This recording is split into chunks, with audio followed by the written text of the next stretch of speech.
Hello, you're watching RT with me, Kevin Owen. We're very pleased to say today that we're joined by the President of the Russian Federation, Vladimir Putin. We're very pleased because this is his first major interview since his inauguration, and he's granted it to us. So, Mr. President, thank you very much for making the time to talk to us. What I want to talk about, first of all, is the ongoing, at the moment, APEC summit. You'll be going there very shortly in Vladivostok. Of course, it's the first time that Russia has held it. A prestigious event, but it always begs the question, what's actually achieved at these events like that, like the G8, like the G20? Now, although APEC is primarily an economic vessel, there's a lot of politics involved as well, and of course a lot of the key players, including you, including America, a lot of key players disagree on some very key issues. I'm thinking about Syria, I'm thinking about missile defense, thinking about Iran. Is there a danger that the politics may stifle, get in the way of the big economic deals that the very same key players are hoping to sign at this summit, or at least talk about signing? That is true, but in fact, and you've just said it yourself, APEC was originally conceived as a forum for discussing economic issues. And as this year's host country, we also intend to focus on economic and socio-economic challenges. APEC was originally established with the overall objective of liberalizing the global economy, and we intend to make this the key issue on the agenda in Vladivostok. When I invited our counterparts 5 years ago to meet in the Russian Federation, my rationale was to acknowledge the importance of this area for Russia, given that 2/3 of Russia's territory is located in Asia, and yet the bulk of our foreign trade, more than 50%, is with Europe, whereas Asia only accounts for 24%. Meanwhile, Asia is developing rapidly and intensively. You and I know it, and everybody knows it. Therefore, we are planning to focus primarily on economic challenges, transport, global food security, and the task of liberalizing the global economy. It's a well-known fact that the past year has seen a dramatic increase in the number of people affected by starvation, which has grown by 200 million. This means that 1 billion people worldwide are currently suffering from food shortages or famine. I believe this is the kind of issue that would be the focus of attention, along with a number of other challenges that are highly sensitive and significant for millions of people. As far as Syria and other hotspots are concerned, issues that are currently in the limelight, we will certainly address them in our deliberations at the forum, in bilateral discussions or otherwise. They won't be overlooked. Do you think there should be more practical outcomes, though? Is it too much of a talking shop, of events like APEC? You know, I attended the G20 meeting in Mexico just recently. As a rule, such meetings are pre-arranged and pre-discussed by our aides and ministers and high-ranking experts. And still there are certain issues that eventually come into focus for the heads of state attending. That's how it was in Mexico. I was very interested to follow the discussions and look at conflicting opinions, and I participated in some of those discussions. I think the coming forum will see just as many debates, but it's only through this kind of meticulous hard work, year after year and quarter after quarter, if not day by day, if you excuse my officialese, that we can eventually arrive at acceptable solutions to sensitive issues such as, say, liberalizing trade, because this is an issue that affects millions of people. You know, the issues debated within the framework of the World Trade Organization and the coming APEC summit are so immensely important for us, partly because Russia is now a full member of the WTO. We have also established a customs union and a common economic space in the post-Soviet territory, jointly with Belarus and Kazakhstan. Dialogue is very important for us so that we can explain to our partners and help them realize how this kind of association in the post-Soviet area could be beneficial and helpful, especially since the vehicles I've mentioned have been established based on WTO principles. Okay, thanks for explaining that. We're going to come back to APEC a little bit later, if we may. But you touched on another big subject in the headlines, the horrendous events that have been unfolding in Syria over the last 18 months. Now, Russia's position has been steadfast all the way along the line here. You've said there should be no foreign intervention, and it should be the Syrian people who do the deciding, and it should be done through diplomacy. However, that's a great idea, but day in, day out, innocent lives are being lost on both sides. Is it time for something more than talking? Should Russia be reassessing its position maybe now? How come Russia is the only one which is expected to revise its stance? Don't you think our counterparts in negotiations ought to revise theirs as well? Because if we look back at the events in the past few years, we'll see that quite a few of our counterparts' initiatives have not played out the way they were intended to. Take the examples of numerous countries riven by escalating internal conflict. The US and its allies went into Afghanistan, and now they're all thinking about how they can get out of there. If there's anything on the table, it's the issue of assisting them in withdrawing their troops and hardware from Afghanistan through our transit routes. Now, are you sure the situation there will be stable for decades to come?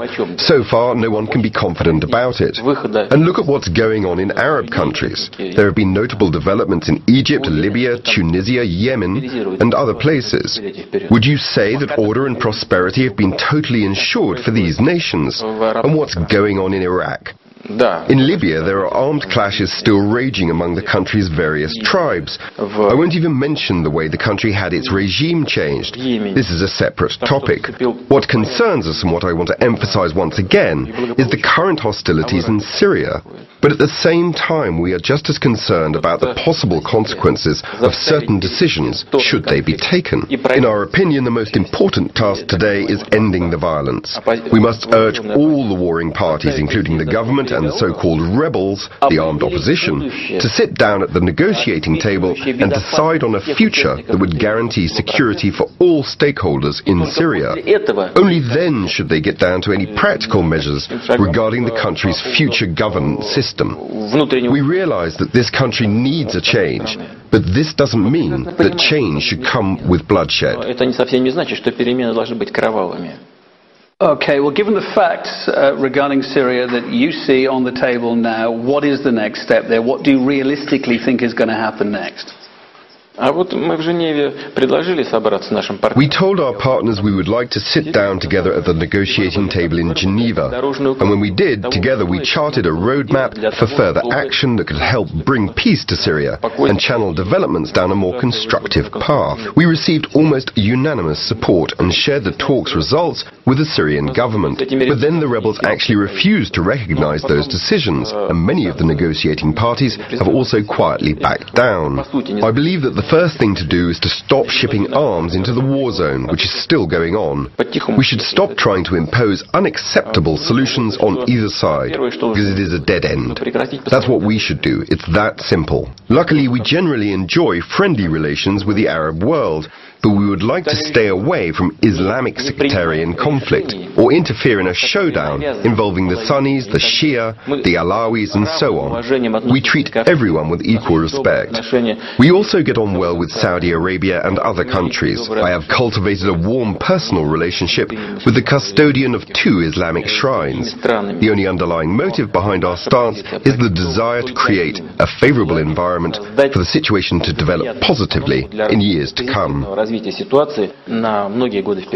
What are your thoughts about the United Nations and the way the United Nations has reacted, particularly in Syria? There's been criticism that it's failed to deliver a unified front, if you like, and it's become more of a figurehead organisation. Do you share that view?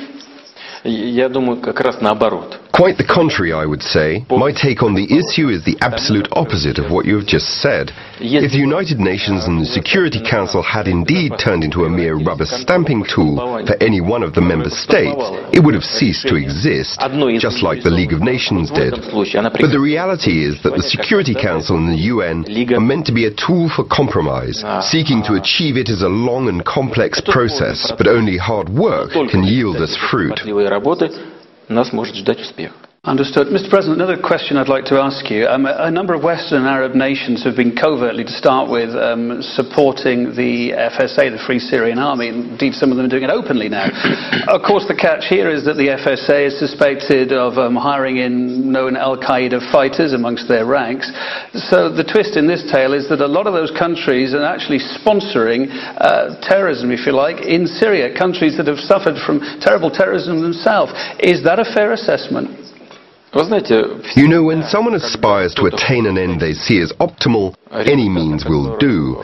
As a rule, they will try and do that by hook or by crook, and hardly ever think of the consequences. That was the case during the war in Afghanistan, when the Soviet Union invaded in 1979. At that time, our present partners supported a rebel movement there and basically gave rise to Al-Qaeda, which later backfired on the United States itself. Today, some want to use militants from Al-Qaeda or some other organizations with equally radical views to accomplish their goals in Syria. This policy is dangerous and very short-sighted. In that case, one should unlock Guantanamo, arm all of its inmates and bring them to Syria to do the fighting. They're practically the same kind of people. But what we should bear in mind is that one day these people will get back at their former captors. On the other hand, these same people should bear in mind that they will eventually end up in a new prison, very much like the one off the Cuban shore. I would like to emphasize that this policy is very short-sighted and is fraught with dire consequences. I'd like to broaden it out a little bit now, a little bit wider from Syria. You touched on it yourself, sir. Syria is in the middle of a civil war. We've seen conflicts in Bahrain and in Saudi Arabia. Okay, things are a bit calmer in Egypt, Libya and Tunisia. You mentioned it just now. But standing back from it, overall, all the troubles we've seen in the Middle East, all the turmoil there, has it been at all for the good or for the bad? Where's it put that region now? You know, we can discuss this into the small hours and still run out of time. For me, it's clear these events have a historic logic. The leaders of these countries have obviously overlooked the need for change and missed ongoing trends at home and abroad. So they failed to produce the reforms which would have saved the day. All these events logically stem from this background. Whether this is a blessing or a curse, with many negative implications, is now too early to say. In any case, the lack of a civilized approach, the high level of violence, has so far stood in the way of any sustainable political structures which would help solve economic and social problems in societies hit by those events. This is what causes a lot of concern for the future, because the people in those countries, who have had enough of their previous regimes, clearly expect the new governments to begin with tackling their social and economic problems in a competent way. But with no political stability, these problems cannot be solved. Let's turn now to the United States, the upcoming election there, which we're all looking forward to very much. Of course, now the reset button with Russia was firmly pushed by Barack Obama over the last 4 years, but it's had its ups and downs. There's still that missile defense shield that's a headache for Russia in the east of Europe. If Obama does win a second term, what's going to define the next chapter of Russia and America's relations? And is he a chap that you can do business with? I believe that over the last 4 years, Presidents Obama and Medvedev have made a lot of progress in strengthening Russia-US relations. We have signed the New START Treaty, and backed by the US, Russia has become a fully fledged member of the World Trade Organization. There are more reasons to be optimistic about our bilateral relations, our strengthened cooperation in combating terrorism and organized crime, in the non-proliferation of weapons of mass destruction, and in other areas. In other words, we have accumulated quite a lot of positive experience. But the issue you mentioned, the US missile defense system, is surely one of the key issues on today's agenda, because it involves Russia's vital interests. Scholars and experts understand that a unilateral solution will not enhance global stability. In essence, the intention is to upset the strategic balance, which is a very dangerous thing to do, as any involved party will always strive to maintain its defensive capabilities, and the entire thing could simply trigger off an arms race.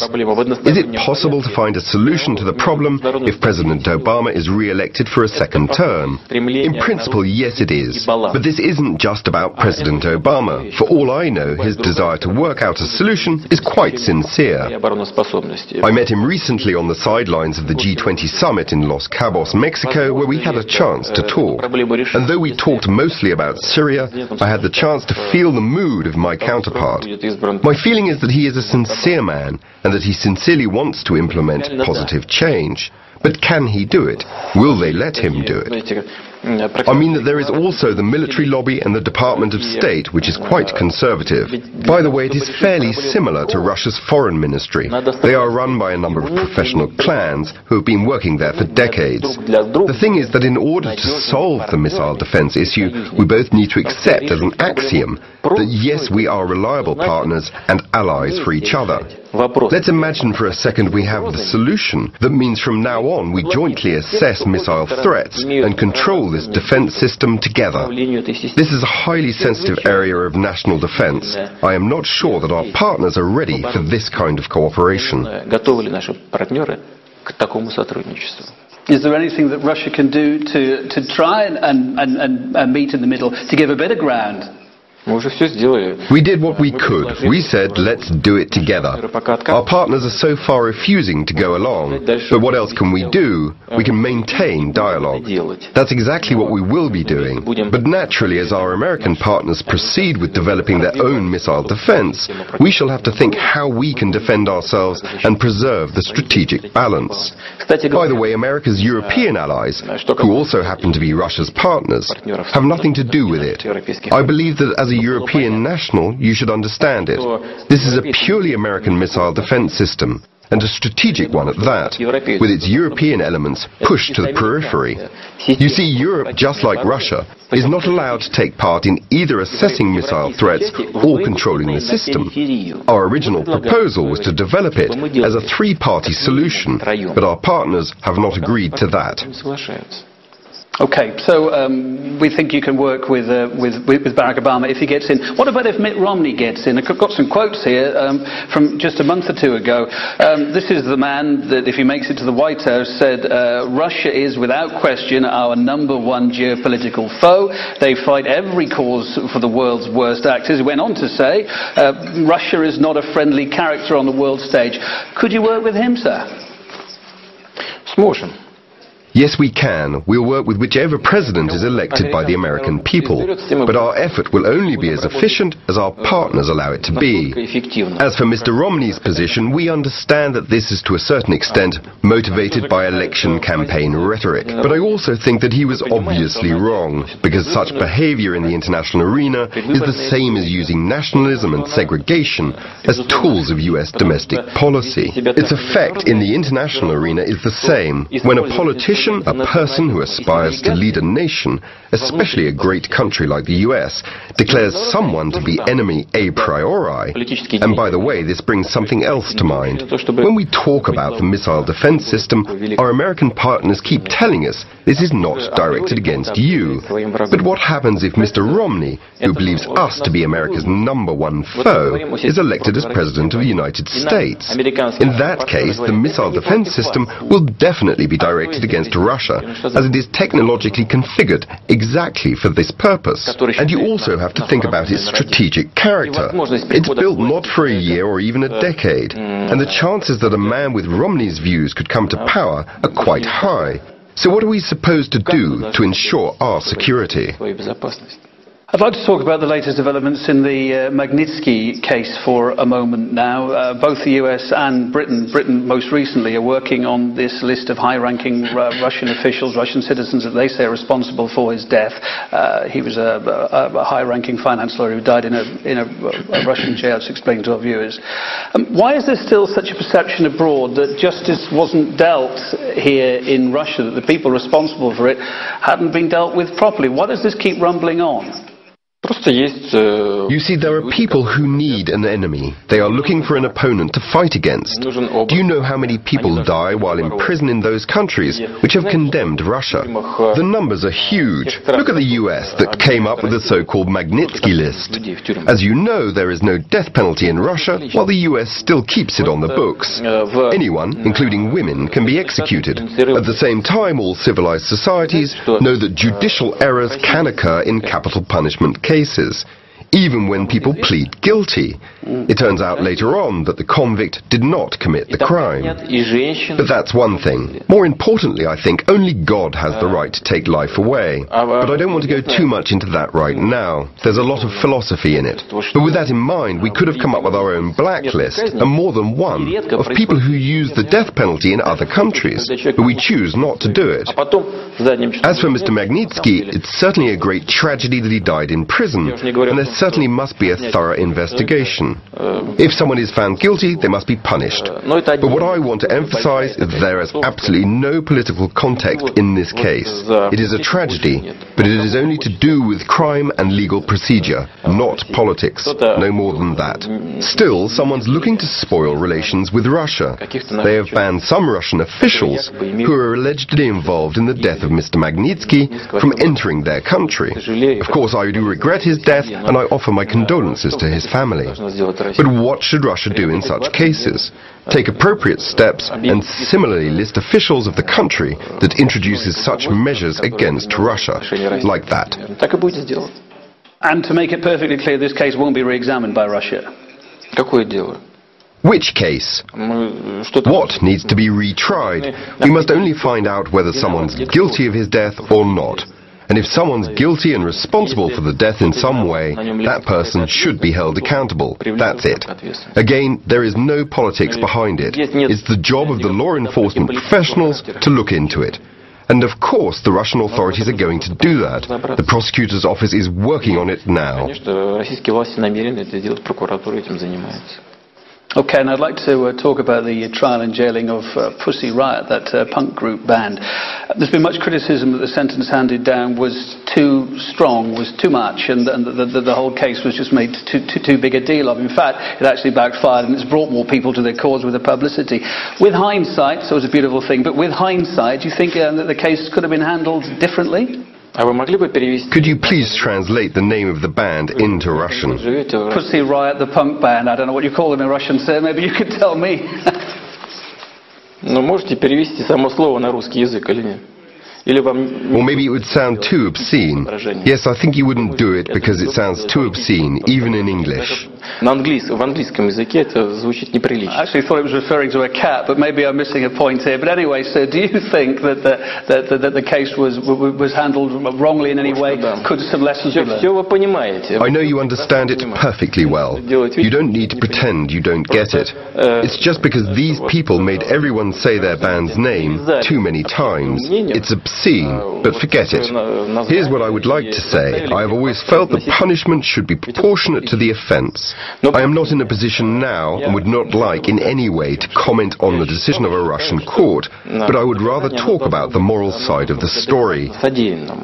First, in case you've never heard of it, a couple of years ago one of the band's members put up 3 effigies in one of Moscow's big supermarkets, with a sign saying that Jews, gays and migrant workers should be driven out of Moscow. I think the authorities should have looked into their activities back then. After that, they staged an orgy in a public place. Of course, people are allowed to do whatever they want to do, as long as it's legal. But this kind of conduct in a public place should not go unnoticed by the authorities. Then they uploaded the video of that orgy on the internet. You know, some fans of group sex say it's better than one-on-one, because like in any team, you don't need to hit the ball all the time. Again, it's okay to do what you like privately, but I wouldn't be that certain about uploading your acts on the internet. It could be the subject of legal assessment too. Then they turned up at Yelokhova Cathedral here in Moscow, causing unholy mayhem, and then went to another cathedral and caused mayhem there too. You know, Russians still have painful memories of the early years of Soviet rule, when thousands of Orthodox, Muslim, as well as the clergy from other religions were persecuted. Soviet authorities brutally repressed the clergy. Many churches were destroyed. The attacks had a devastating effect on all our traditional religions, and so in general I think the state has to protect the feelings of believers. I will not comment on whether the verdict is well grounded and the sentence proportionate to the offence. These girls must have lawyers who defend their interests in court. They have the right to file an appeal and demand a new hearing. But it's up to them. It's just a legal issue. Is it realistic at all, you think they will get some sort of early release? Я даже не знаю. I don't know whether their lawyers have filed an appeal or not. I don't follow the case that closely.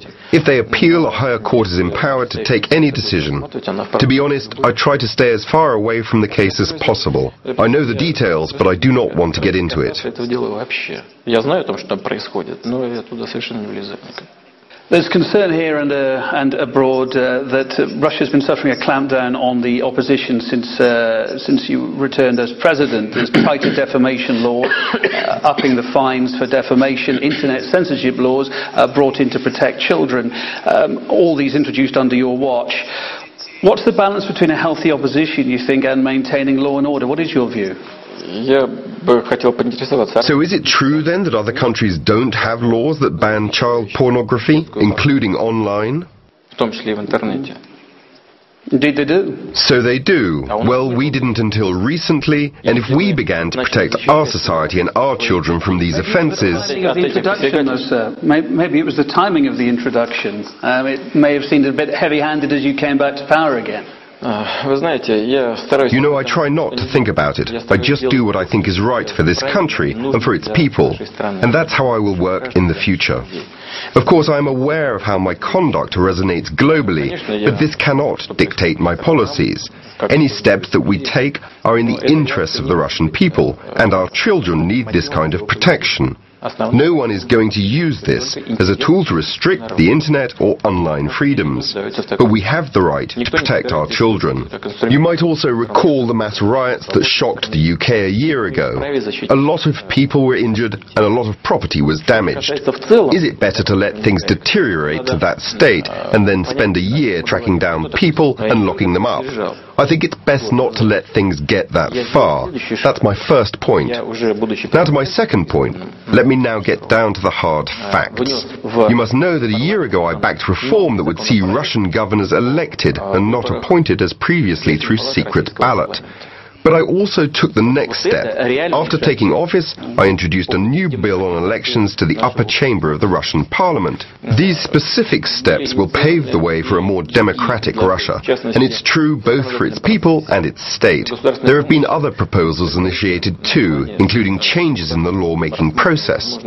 The State Duma is now considering using public initiatives on major national issues submitted via the internet as a source of new legislation.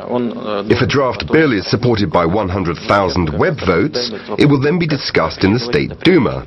Right now we are looking into how to put this idea into practice. There are other major proposals as well. We seek to make our society more advanced and more democratic, and we intend to be consistent in following this path. We started off our talk by talking about the forthcoming APEC summit, which you're off to very shortly. And when you're there, I gather you'll be meeting the Chinese President Hu Jintao. You won't be meeting Barack Obama because he's not there. Hillary Clinton will be, he's not there. Is that a sign of how he regards APEC? It may just be busy, but is it a sign that how he regards it? And is it also a sign that maybe China is increasingly becoming a bigger geopolitical and commercial partner for you? China is indeed becoming a global economic and political hub. This is part of a global trend, with new centers emerging on the political and economic landscape. This is an obvious fact for everyone. The question is the pace of change. China has taken up this new leading role, not only in Russia's eyes, but also in the eyes of the whole world. What makes us rather special, however, is that Russia and China are neighbors, and our special relations took thousands of years to evolve to where they are now. We have been through times of sunshine, which were very beneficial for both countries. We have also been through periods of gloom and conflict. At the moment, Russia-China relations are at an unprecedented high, and we share mutual trust both politically and economically. Over the coming years, we are bound to achieve a $100 billion turnover rate. To put this in perspective, currently Europe makes up 51% of Russia's foreign trade, which amounts to over $200 billion. That will be a serious push forward. Our American partners told us long ago that Barack Obama would not attend the summit. The reason is the election race in the US, and we think it's okay. The US will still be represented at a high level. So yes, we've known for several months now, and we fully understand the reasons. Anyway, this will be a great summit, with top officials coming from 20 countries, heads of state and heads of government. Of course, it's a pity the US president cannot come at this time, but nothing can be done about it. I think if he really had the opportunity, he would not miss it, because it's a good event for the US to talk not only with us, but also with other Asia-Pacific partners. Anyway, I met Barack Obama earlier in Mexico, as I said, and had a chance to discuss our bilateral ties and exchange opinions on the major global issues. So we do continue our dialogue. Domestically again, I'd like to talk now about corruption. It's a word that comes up time and time again here in Russia. You've talked about it before, but most notably the previous president was really putting it top of his list of things to sort out. However, when Dmitry Medvedev left office as president, he reported only modest success at tackling it. How serious a problem do you think corruption is in Russia in 2012, and what are you going to do about it? Corruption is a problem for any country, and you'll find it everywhere, be it in Europe or the United States. They have legalized many things. Let's take the private corporate lobby. What is it? Is it corruption or not? It's legalized, and so formally it's okay, within the law. But that depends on how you look at it. Therefore, I will repeat that this problem is an issue for many countries. More important is the level and scope of corruption. In our case, it's quite high. But this is typical of transition economies. The reason is that while new economic models are evolving, many things are not yet adjusted or aligned, and the state is not always in control. There are also value issues, especially when we move from a socialist mindset and planned economy values to eternal values. This is a complicated process, especially if the new market facilitates rapid wealth acquisition for some particular circles or groups of people. This is something that is perceived painfully as reprehensible. The average person then starts thinking, if it's okay for those people to earn billions in a couple of years, why isn't it okay for me to do this or that, even if it isn't exactly in sync with the law and moral values? All this undermines the very foundation of the campaign against corruption. This is a very difficult process. But undoubtedly, this is an essential part of our agenda, and we shall continue our efforts in this area. There are a big list of causes there that you cited. Where do you begin to go about tackling it then? When is there some sort of sea change? When are you hoping for some, when it's going to get better, if you like? What we need to start with is to make our entire society detest the very notion of corruption. Corruption is a two-way process, with two sides to it, the bribe giver and the bribe taker. And it often happens that the bribe givers are more active than the bribe takers. Therefore, it is a matter of supporting moral values. It is also a matter of making our law enforcement agencies more efficient and developing a legal framework that minimizes opportunities for corruption. This is a multi-dimensional task, very sensitive and difficult, and we shall work on every aspect of it. Well, one of the practical ways that you're going about it is this new draft law to prevent government officials from having bank accounts and property abroad. I don't know what you think about that law, but it does beg the question, isn't it possible for somebody to use somebody else's bank account? How are you going to enforce it? Of course you could. This bill has not been passed yet. It's being reviewed by the State Duma. This naturally implies certain limitations for officials, because current legislation allows any Russian citizen to have a foreign bank account or property. Yet limitations may be introduced for some officials, especially at a high level. I don't see anything extraordinary about this, especially in view of today's realities. But the State Duma will have to present the rationale for their proposal and develop it into a detailed draft law. Overall, I believe this law has value and would assist the fight against corruption to a certain extent. Of course it will, because those people who are willing to commit themselves to serving their country and their people should be willing to agree to such terms. That if they want to have a bank account, it'll have to be a Russian bank account, or a Russian branch of a bank. Why not? Many overseas banks have branches in Russia. One can keep their accounts here. Why go to Austria or the United States to open an account? If you connect your fate to this country, be so kind as to make public your interests here, including financial interests. Do not hide your money anywhere. While we've got you with us, I'd like to get your thoughts on the ongoing Julian Assange case in Britain. I'm sure you've been watching it, his legal battle with Britain and with a number of other countries as well, but equally his attempts to get asylum in Ecuador, which he's now got. He's holed up in the Ecuadorian embassy. What's your opinion about Britain's stance? At one point it was talking about revoking the embassy's diplomatic immunities. They could actually go in and get him. That kind of sounds a bit odd when, of course, you think as well that Russia has a number of suspects that Russia wants to talk to in Britain. It's a kind of topsy-turvy situation, isn't it? But they're given safe harbour in Britain. This certainly is an unsettling factor in our relations with the UK. I used to tell my previous counterparts and friends in the British government, not those holding office at the moment, that Britain happens to be harbouring certain individuals who have blood on their hands, having waged a real war on Russian territory and slaughtered people. I told them, just imagine what it would be like if Russia were to harbour militants from, say, the Irish Republican Army. Not those negotiating and pursuing a compromise with the government these days. Those are perfectly sane and sensible people, but those with a radical agenda. You know what I was told in response? That that's exactly what the Soviet Union used to do, aiding people like that. First of all, I'm a former Soviet Secret Service operative myself. I don't know whether the USSR used to aid this sort of people or not, simply because I never had anything to do with it. But even if we assume it did, that was back in the Cold War era. There has been a cardinal change in the settings. The Soviet Union is history, and what we have today is a new Russia. How can we allow ourselves to be dominated by our old phobias and outdated perceptions of international relations and the kind of relations between our nations? It's time to let them go. We are constantly lectured about how independent Britain's judiciary is. It makes its own decisions, and no one can influence it.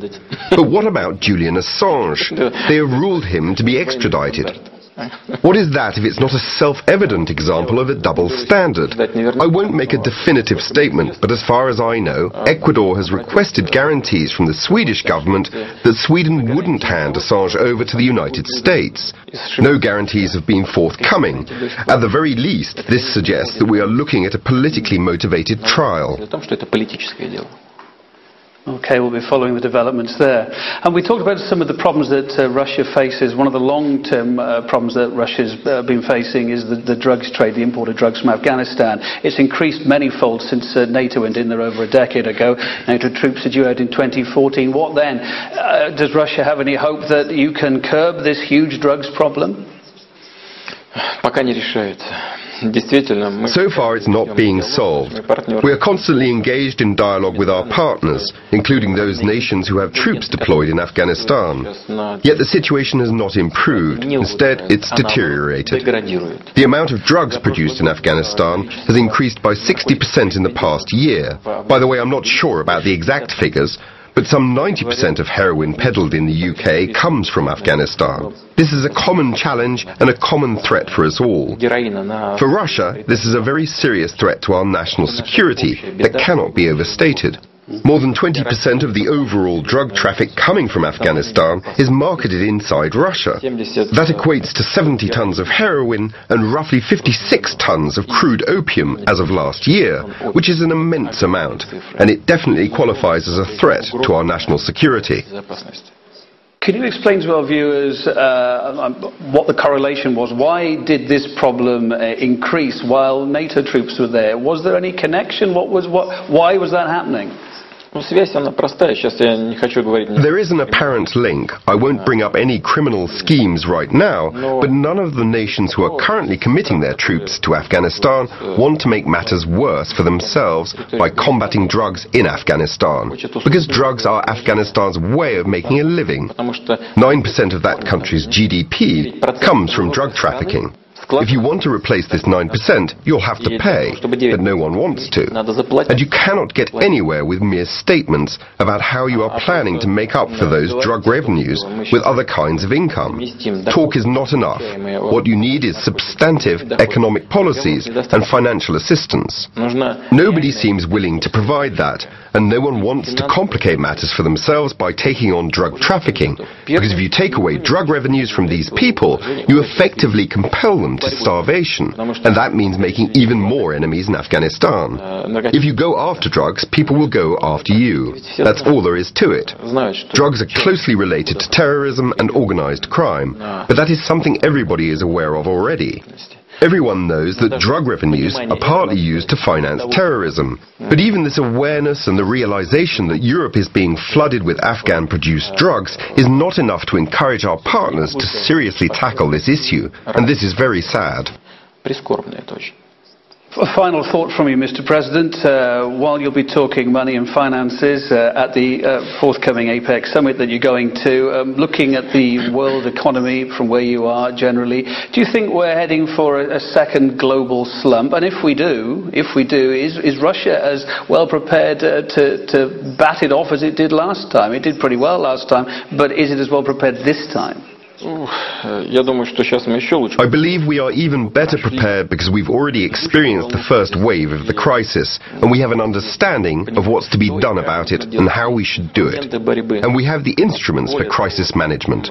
Moreover, I tasked Russia's previous cabinet as early as last year with upgrading the already tried and tested instruments, drafting new laws and adjusting our regulations. We asked Parliament to assign 200 billion rubles to a government reserve fund, and Parliament agreed. Therefore, we are generally equipped for managing a crisis. On top of that, as you know, we have enjoyed fairly strong economic growth, a rate of 4.2%, which is the highest among the world's largest economies next to China and India. The Eurozone's average growth rate has been 3.9%, while ours was 4.2%. By the way, both the International Monetary Fund and the World Bank are predicting negative growth at minus 0.3% for the Eurozone next year. This year, we are still counting on positive growth ranging between 4 and 5%. That's precisely why, even if Russia should face economic difficulties, it will have plenty of instruments at hand to deal with the challenge. We have reinforced our gold and currency reserves, almost bringing them back to pre-crisis levels. We presently rate third worldwide next to China and Japan, with upwards of $500 billion in gold and currency reserves. Parallel to that, the government is rebuilding its own reserves. We have two government reserve funds, the $80 billion National Wealth Fund and the Reserve Fund, which is worth roughly $60 billion, to finance a budget deficit should we suffer one. But so far we don't have a deficit. Next year's budget registers a surplus, a slight one it may be. Our unemployment rates are the lowest possible. While our unemployment average is 11.2% in the Eurozone and reaches 25 to 26% in economies such as Spain, and reaching 70% among the youth, we maintain an unemployment rate of 5.1%, which is even below pre-crisis levels. But this doesn't make us careless and complacent. We are fully aware that the tricky aspect of the global economy is the unpredictability, and you can almost never be sure where the greatest challenges and threats will emerge next. That is why we closely follow everything that's going on in neighboring economies and our partner economies. We wish them success, and we are honestly willing to assist them as good partners. Because any kind of economic mishap in the Eurozone, for instance, is bound to have painful ramifications for us. The Eurozone is our major sales market. Should it shrink, our own production will immediately decrease. Therefore, our interest is in seeing the Eurozone survive and our main partner economies getting back on track. We need Europe's leading economies, such as Germany, France and Britain, to be in good shape. This is something we'll always keep an eye on, and this will be a primary topic for discussion at the Vladivostok APEC summit.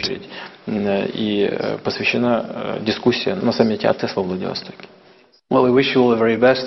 President Vladimir Putin, thank you for talking to RT. Thank you very much.